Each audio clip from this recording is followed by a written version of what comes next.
अगर पूरी जिंदगी मेरी आत्म जागृति नहीं हुई और मैं पूरी जिंदगी आपके चैनल से जुड़ा रहा, तो क्या फिर भी मेरा ये अंतिम जन्म होगा? एक कमेंट जो कि बुद्धि और मन की उपज है। तो अगर मैं आपको ये जवाब देता हूँ कि हाँ, ये आपका अंतिम जन्म होगा, तो भी आप बुद्धि और मन के अधीन ही विश्वास में आने वाले हैं, मतलब माया वाला विश्वास ही आपको होने वाला है।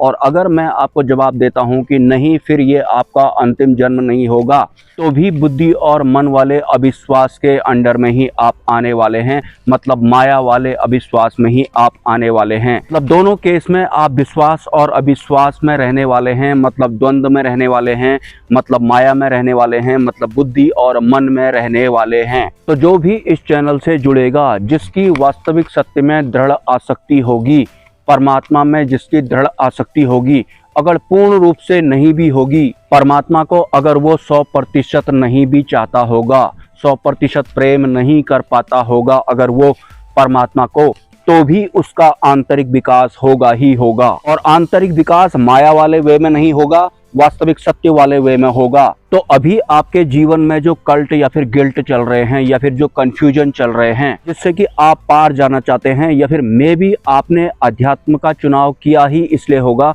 कि मेरे जीवन में जिस भी तरह के कल्ट और गिल्ट या फिर कंफ्यूजन चल रहे हैं वो दूर हो जाएं, या फिर मैं उनसे पार हो जाऊं, उनसे ऊपर उठ जाऊं। जिसके भी इंटरनल सिस्टम में जिस भी तरह के कल्ट और गिल्ट या फिर कंफ्यूजन है, उन्हीं कल्ट, गिल्ट और कंफ्यूजन के साथ में वो बड़ी सरलता के साथ सरवाइव करेगा, मतलब आनंदपूर्ण स्थिति के साथ सरवाइव करेगा। हालांकि अभी आपको ऐसा लग रहा होगा कि मेरे जीवन में जिस भी तरह के कल्ट और गिल्ट चल रहे हैं, जो कि मुझे बर्दाश्त नहीं है या फिर जिन्हें मैं पसंद नहीं करता हूँ, ये कैसे हो सकता है?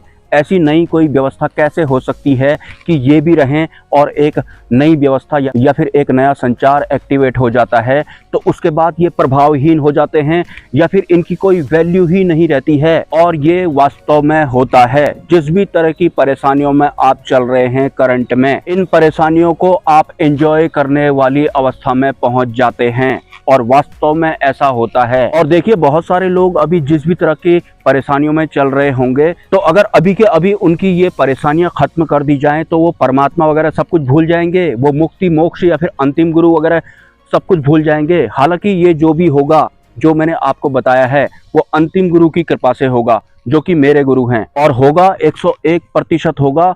और हर इंसान की अलग अलग आंतरिक जो व्यवस्था है उसके अकॉर्डिंग ही होगा। मतलब आपकी जो मौजूदा सिचुएशन है, जो कि आपके फेवर में नहीं है, इसके होते हुए भी बड़ी सरलता के साथ आप सरवाइव करेंगे, या फिर मैं ये कहूँ आप इन सब के ऊपर हंसेंगे। और वो हंसना बिल्कुल ऐसा वाला नहीं होगा जैसा माया वाला हंसना वगैरह होता है, वो फिर एक अलग हिसाब का हंसना होता है। मतलब शब्दों में थोड़ा सरल करने की कोशिश करूं तो आपको ऐसा फील होगा कि कितनी छोटी मोटी चीजों के लिए मैं परेशान रहा करता था, ये तो कुछ भी थे ही नहीं, और आप इंजॉय भी कर रहे होंगे उस वक्त। मतलब जिस भी सिचुएशन में आप हैं इस वक्त, जो भी कल्ट गिल्ट वगैरह चल रहे हैं, उसी सिचुएशन को या फिर किसी अन्य सिचुएशन को, ना इधर वाला परमात्मा ना फिर उधर वाला परमात्मा, आपके भीतर वाला जो परमात्मा है, जो कि वास्तविक है, उसके एक्टिवेशन के साथ में आप अपने आगे का जीवन व्यतीत करते हैं। वो एक अलग अवस्था हो जाती है, शब्दों में बताने जैसी नहीं है, लेकिन परमात्मा में दृढ़ आसक्ति होनी चाहिए। बुद्धि और मन से आपको पहले ही ऐसा नहीं सोच लेना है, या फिर मान नहीं लेना है, या फिर अपने आप को एक सवाल जैसा नहीं बना देना है, अगर मेरी आत्म जागृति नहीं हुई, जिंदगी भर मैं आपके वीडियो देखते रहा, तो क्या ये मेरा अंतिम जन्म होगा? जन्म और मृत्यु के बंधन से आपको ऊपर उठना है। ये बुद्धि और मन के सवाल हैं, इतना तो आप जानते हैं। सपोज अगर मैं आपसे कहता हूं कि आपका ये अंतिम जन्म नहीं होगा, तो आपको बुद्धि वाला अविश्वास हो जाएगा मन को आपके। और अगर मैं कहता हूं कि हाँ, आपका अंतिम जन्म होगा, तो बुद्धि वाला ही विश्वास आप करने वाले हैं। अभी आपकी आंतरिक व्यवस्था उस लेवल की नहीं है जाकर के आपके बुद्धि और मन में इस तरह के सवाल आ रहे हैं। कुछ मेरी आंतरिक व्यवस्था में होगा या नहीं होगा, हो रहा है या नहीं हो रहा है, हुआ है फर्क क्या थोड़ा बहुत या नहीं हुआ है, ये सब भी आप बुद्धि और मन के थ्रू ही सोच और समझ रहे हैं। इसलिए ये बुद्धि और मन अगर नहीं हुआ, तो ये जो सवाल है आपको जो परेशान कर रहा है, ये भी नहीं होगा, इसका अस्तित्व ही नहीं होगा, और वास्तव में एक दिन ऐसा होगा। और अंतरिम जागृति के बाद अगर आपको ये ख्याल आएगा कि एक वक्त मेरी आंतरिक व्यवस्था में ऐसा चला करता था कि अगर मेरी इस जन्म में अंतरिम जागृति नहीं हुई तब भी मैं आपके वीडियो देखते रहा, तो क्या मेरा ये अंतिम जन्म होगा या नहीं होगा? आपकी ही आंतरिक व्यवस्था आपकी इस दूसरी वाली आंतरिक व्यवस्था के ऊपर हंसेगी या फिर इसे भाव नहीं देगी? आप भाव नहीं देंगे उसके बाद इन सबको, क्योंकि आपको पता है कि एक वक्त आप ऐसे हुआ करते थे। सॉरी, आप नहीं हुआ करते थे, आपकी आंतरिक व्यवस्था एक वक्त ऐसी हुआ करती थी। इस भी तरह की आपकी ये आंतरिक व्यवस्था है, ये बुद्धि और मन की वजह से है। मैंने एक वीडियो में कहा था कि इस पूरे ब्रह्मांड की या फिर हमारे इस पृथ्वी लोक की सबसे बड़ी काबिलियत है इंसान उच्च स्तरीय ज्ञान को समझने लगता है। ये सबसे बड़ी काबिलियत होती है। लेकिन बहुत सारे लोगों में ये काबिलियत होती भी है, लेकिन बुद्धि और मन की वजह से उस काबिलियत को भी नहीं भांप पाते हैं। सिर्फ और सिर्फ बुद्धि और मन की वजह से, लंबे समय से इनके अधीन होने की वजह से। और कमेंट आया था मुझे, कोई मंत्र वो बोल रहे थे, मुझे वो मंत्र अभी याद नहीं है, लेकिन वो एक कॉमन मंत्र था। वो कह रहे थे कि इस मंत्र को जप करने से ऐसा होगा। देखिए, वास्तव में जो मंत्र होते हैं वो जप करने के लिए नहीं होते हैं। अगर आप किसी मंत्र को जप भी कर रहे हैं तो आप अगर उनके अलावा कुछ और प्राप्त करना चाहते हैं उस मंत्र को आधार बनाकर, तो वो एक अलग बात हो जाती है। वरना हर मंत्र का एक वास्तविक अर्थ होता है। उस वास्तविक अर्थ को आपको अपने भीतर बिठा लेना होता है, बस इससे ज्यादा कुछ नहीं करना होता है। जो उस मंत्र का मूल अर्थ है उसको आपको जी लेना होता है, उसको अपने भीतर बिठा लेना होता है, व्यवस्थित कर लेना होता है। जब कर रहे हैं कुछ प्राप्त करूंगा तो फिर वो अलग हिसाब वाली भक्ति हो जाती है। हर मंत्र के एक एक शब्द का एक कॉमन और वास्तविक मूल अर्थ होता है। उस मूल अर्थ को समझकर उसे अपने भीतर बिठाना होता है या फिर उसे जीना होता है। उसे जप करके कुछ मिल जाएगा, इस तरह की मेंटालिटी फिर बुद्धि और मन वाली हो जाती है।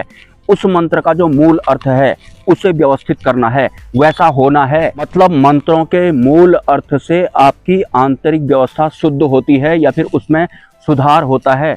लेकिन पहले ही अगर आपका संकल्प है कि इस मंत्र को जप करने से ऐसा होता होगा, फिर तो आंतरिक व्यवस्था में सुधार का आपका ध्यान है नहीं। आप कुछ और समझ रहे हैं, कुछ और चाहते हैं। आप एक्स्ट्रा बाहर वाला परमात्मा चाहते हैं, आप अपने भीतर वाला परमात्मा नहीं चाहते हैं क्या आप?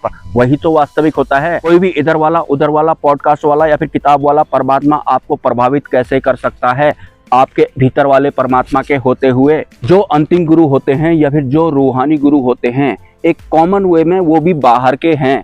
अगर आप अपनी बुद्धि से समझने की कोशिश करेंगे तो मतलब वो आपके भीतर वाले तो नहीं हैं। जो अंतिम गुरु के भीतर बह रहा होता है सत्य का संचार, परमात्मा वाला संचार, वाले संचार को अपने भीतर व्यवस्थित करना है। उसका सीधा सीधा संबंध है कि हमारी आंतरिक व्यवस्था में बदलाव होने वाला है और होगा ही होगा। लेकिन मनसा होनी चाहिए ऐसी और समझ होनी चाहिए ऐसी। ऐसा नहीं कि ये मंत्र जप करेंगे या फिर ये गुरु मिलेंगे तो उसके बाद कुछ ऐसा वैसा होगा। बाहर कुछ नहीं करना है, आंतरिक व्यवस्था में ही सब कुछ होगा। आंतरिक व्यवस्था को आपको भूलना नहीं है, स्वयं की जो आंतरिक व्यवस्था होती है वो। और अंतरिम यात्रा के दौरान अलर्ट भी होते जाना है कि बुद्धि और मन कितना शामिल है इसमें। इसको क्षीण करना है, बुद्धि वाले तत्व को और मन वाले तत्व को क्षीण करते जाना है। बार बार चेकअप करना पड़ेगा आपको। लेकिन मैंने कह दिया कि चेकअप करना पड़ेगा तो आपको कोई टारगेट जैसा नहीं बना लेना है या फिर बुद्धि में कुछ फिक्स नहीं कर लेना है कि अगर ऐसा नहीं हुआ तो वैसा होगा या नहीं होगा। यस और नो से पार होते हैं परमात्मा या फिर वास्तविक सत्य का संचार।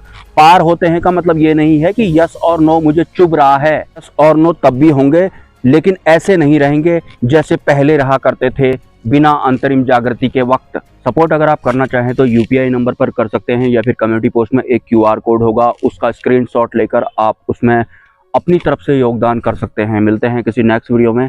नमस्कार।